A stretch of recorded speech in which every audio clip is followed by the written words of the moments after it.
En la noche de hoy vamos a empezar a hablar sobre la metafísica y la teología en la Edad Media. Como todos sabemos, pues la metafísica es esa rama que estudia lo que está más allá de lo físico, es el estudio abstracto del ser y de Dios. Y dentro de la metafísica encontramos dos ramas, la teología y la ontología. La ontología se define como una parte de la metafísica que estudia al ser en general y sus propiedades.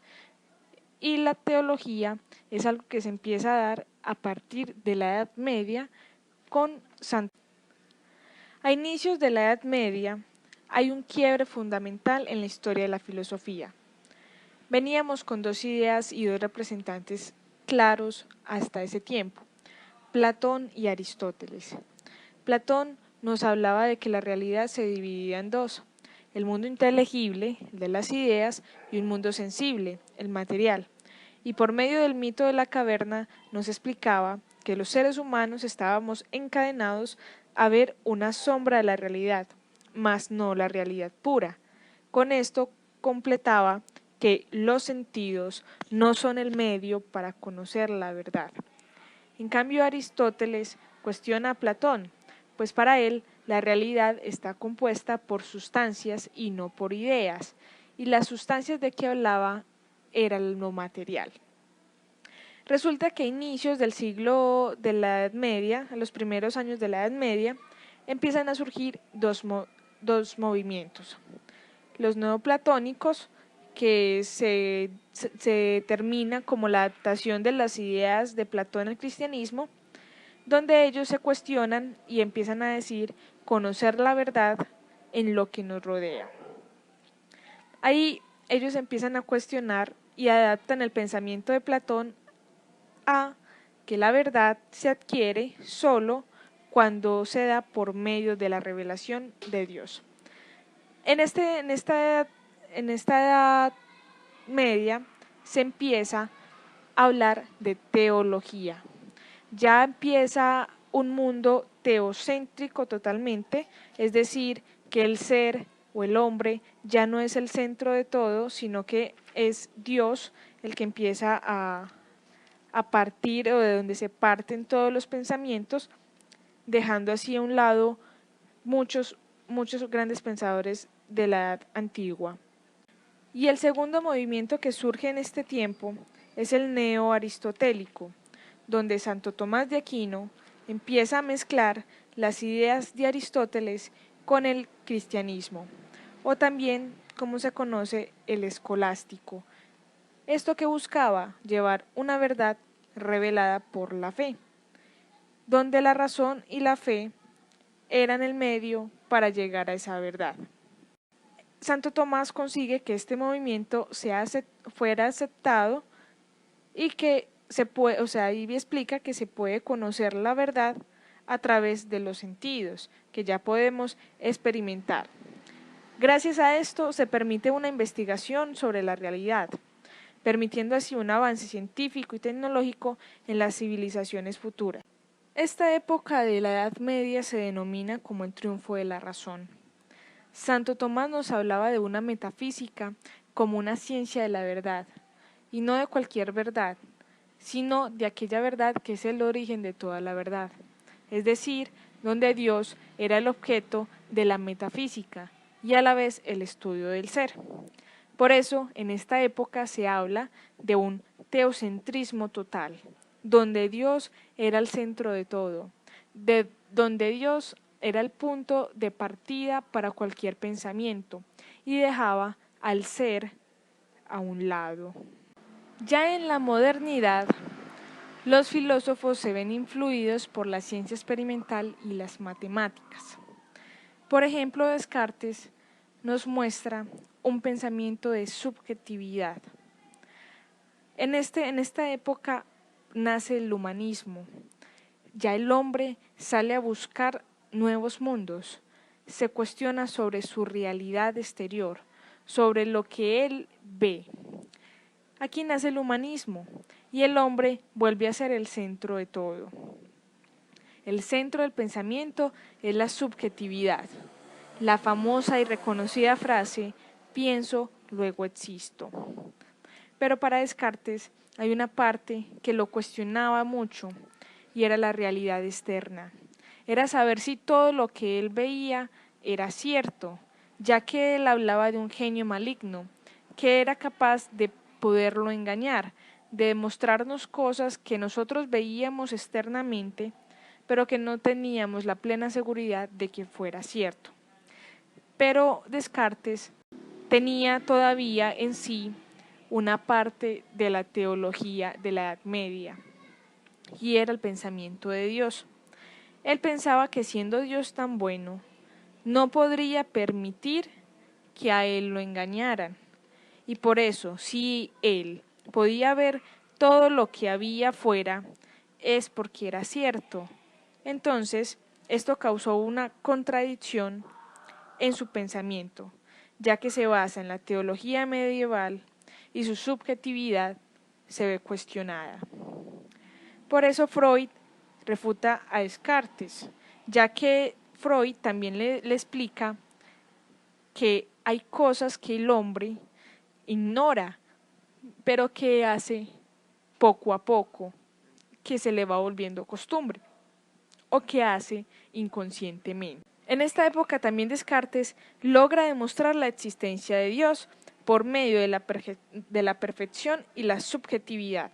Es decir, Descartes decía de que si Dios era un ser perfecto, era el único que podría poner en nosotros los humanos, seres imperfectos y con una cantidad de defectos, ese concepto de perfección, de cómo que nosotros solos no éramos capaces de adquirir ese concepto y esa visión de perfección. Por eso, él logra demostrar la existencia de Dios por medio de su propio yo, de su propio pensamiento, pero, como les decía, siempre radicado en una teología medieval, lo cual no trajo mucho gusto en algunos de sus compañeros. Kant, otro reconocido autor, él empieza a decir que quiere conocer la razón pura y que para llegar a este conocimiento se debe partir de lo que ya se conoce. Por eso toma como referencia a Hume, quien habla de un hábito en las cosas, es decir, que todo está porque sí, porque lo vamos volviendo rutinario, repetitivo, y empezamos a hacer las cosas como por inercia, porque si de pronto nos ponemos a cuestionarnos por qué esto es así, no tendríamos una respuesta. Kant, conociendo esto, busca partir del sujeto para llegar al objeto. Es decir, el sujeto solo es el que conoce el objeto por medio del tiempo y el espacio. La realidad es aquello que el sujeto construye a partir de sí. Y ahí llegamos a hablar algo, el mundo de la experiencia posible. ¿Qué quiere decir esto? El sujeto es el que le da la forma a las cosas. Por eso el sujeto no sabe qué son las cosas en sí mismo. Es decir, yo le doy la forma a una cosa, pero el material de esa cosa ya existe. Es decir, que cada cual puede adaptar esa materia a su propio objeto. Kant no recurre a Dios. El mundo que el sujeto conoce es el mundo que el sujeto construye. Aquí empezamos a hablar de una experiencia de lo imposible. ¿Qué es eso? Es el sí de las cosas. Nosotros no logramos conocer de dónde sale esa materia del sujeto y el objeto. Lacan habla de algo, de realidad irreal. Para Lacan la realidad es todo lo que en el mundo ya está simbolizado, es decir, todo lo que ya conocemos, lo que percibimos. Pero lo real es lo que no sabemos que existe, lo que no está simbolizado. Y él también habla de que el inconsciente nos domina. El inconsciente es real porque no lo conocemos, llegando así a una semejanza con Freud, ya que Freud también nos hablaba de que el hombre, ignora muchas cosas de sí mismo. Continuando con la filosofía kantiana, Kant nos dice que todo conocimiento parte de la experiencia, pero no se reduce a ella. ¿Cómo? El sujeto hace el objeto, le da forma, pero no hace la materia. La materia está, pero ella se acomoda o recibe la forma según el sujeto. Y ahí encontramos la diferencia entre Aristóteles y Kant. Aristóteles se basa en una categoría de la realidad, donde no usa la subjetividad. En cambio, Kant usa la categoría del sujeto, donde sigue la línea de Descartes, mas no aprueba la veracidad de Dios, ya que Kant, como veníamos hablando, todo lo reduce a la razón pura. Así llegamos a Heidegger. Heidegger es uno de los filósofos más importantes del siglo XX. Él nos habla y se cuestiona sobre qué es el ser y qué clase de ser. Relaciona los objetos con la humanidad. Dice que el hombre es un ente sin ninguna razón para existir, y el ser concebido no es posible porque se fundamenta en la nada, como Dios. Así vemos que esa parte de Dios la continúa como Kant, ya que Kant no aprueba la idea de Dios en sus pensamientos. Para Heidegger no hay más sujeto y objeto. Para Heidegger se llama Dasein. El Dasein es el hombre con todas sus categorías. Y él hace una pregunta muy interesante. ¿Por qué el ente humano olvida al ser? Y también responde de la siguiente forma. El hombre olvida al ser para consagrarse al dominio de los entes. El Dasein es un ente existencial que no conoce el mundo. También veíamos que con Heidegger el hombre es un ente sin ninguna razón para existir. El ser es una totalidad, un misterio, porque no es comprensible en un solo fundamento. En esta época ya no hay una metafísica, ahora las ideas se van moldeando a la cultura. Y vemos también cómo Sartre nos lleva a que el hombre es condenado a perder la libertad.